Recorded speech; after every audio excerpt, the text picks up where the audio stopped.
Guys, আপনারা কি জানেন দোহারের বিলাসপুর ঘাটের ভাইরাল পোড়া রুটি আর মালাই চা মাত্র 70 টাকা করে। তো সেদিন আমরা চলে গেছিলাম ফ্রেন্ডস ক্যাফেতে, যেটা লোকেশন হচ্ছে বিলাসপুর ঘাট, দোহার, ঢাকা। তো আমাদের যেতে যেতে একটু সন্ধ্যা হয়ে যায়, তো আমরা ওইখানে মেইনলি গিয়েছিলাম পোড়া রুটি আর চাটা ট্রাই করার জন্য। যেহেতু আমি কয়েকজনের ভ্লগে দেখেছি এখানে পোড়া রুটি আর মালাই চা নাকি খুবই ফেমাস, তো সেদিন আমরা চলে এসেছিলাম এখানেই। So hello everyone, welcome to my new blog. সেদিন হচ্ছে আমরা চলে গিয়েছিলাম বিলাসপুর ঘাটে, যেখানে হচ্ছে ভাইরাল পোড়া রুটি আর মালাই চা পাওয়া যায়। তো এখানে এসে দেখলাম যে হচ্ছে ভালোই মানুষ ছিল এখানে, আর হচ্ছে নদীর সাইডে ভিউটা খুবই অসাধারণ ছিল।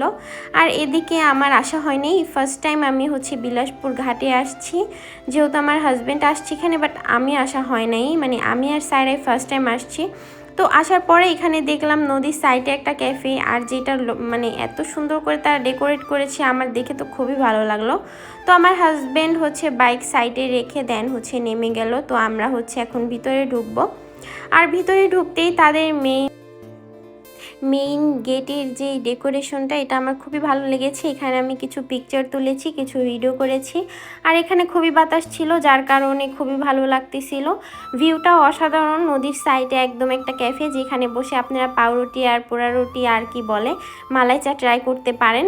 তো হচ্ছে আপনারা সবাই এখানে চলে আসবেন, অবশ্যই একবার হলো এখানে পোড়া রুটি আর মালাই চা ট্রাই করবেন, কারণ হচ্ছে এই জায়গাটার লোকেশন আকার, এই জায়গাটার খাবারের মানও তেমন ভালো।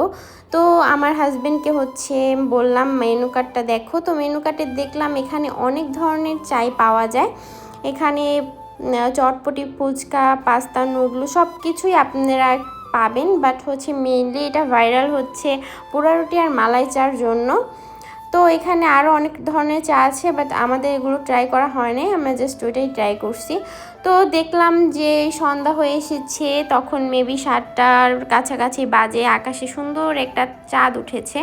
তো আমি একটু ওই চাঁদটারই ভিডিও করতেছিলাম, খোলা আকাশের নিচে বসে ক্যাফেতে বসে খাওয়া ভিউটাই অন্যরকম লাগতেছিল। তো এই যে ফাইনালি আমাদের হচ্ছে রুটিটা হয়ে গেছে বানানো। আমি একটু ভিডিও করতে চেয়েছিলাম, বাট দেখি যে রুটিটা মেক করা হয়ে গেছে, চাটা মেক করতেছে ভাইয়াটা। তো হচ্ছে আমি এখানে একটু ভিডিও করে নিলাম, তারপর আবার হচ্ছে পুরোটা ঘুরতেছিলাম। এখানে একটা কবর ছিল, জানি না এটা কার কবর। তারপর হচ্ছে এখানে সায়রা হচ্ছে উঠে টেবিলের উপর নাচানাচি করতেছিল, দুষ্টমি করতেছিল। তারপরে যে আমাদের চা আর হচ্ছে রুটি চলে এসেছে, মালাই চা আর পোড়া রুটি। দেখতেই পাচ্ছেন কতটা সুন্দর লাগছে আর কতটা গ্রেভি মনে হচ্ছে, মানে চাটা দেখেও খুবই লোভনীয় লাগছে, পোড়া রুটিটাও খুবই লোভনীয় লাগছে দেখতে। তারপর আমরা ট্রাই করব এখন। আর সত্যি বলতে পোড়া রুটিটা এত সফট হয়ে গিয়েছিল, মানে ভিতরে একদম নরম হয়ে গিয়েছে, যেটা মালাই চা দিয়ে খুবই বেশি মজা লাগছে আমাদের খেতে, আমরা খুবই মজা সহকারে খেয়েছি। তারপর হচ্ছে সায়রার বাবা টাকা দিয়ে আসে পেমেন্ট করে, তারপর আমরা হচ্ছে এখন চলে যাব।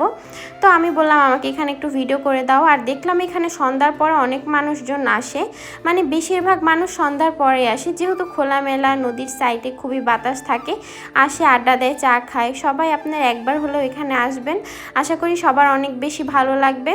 আর এটার লোকেশনটা বলেই দিয়েছি আমি আগে, যে দোহার হচ্ছে যে বিলাসপুর ঘাটের সাথেই হচ্ছে এটার লোকেশন, ওইখানে গেলেই দেখতে পাবেন একদম নদীর সাইডেই। তারপর আমরা হচ্ছে ওইখান থেকে খাওয়া দাওয়া করে আমরা এখন চলে যাব।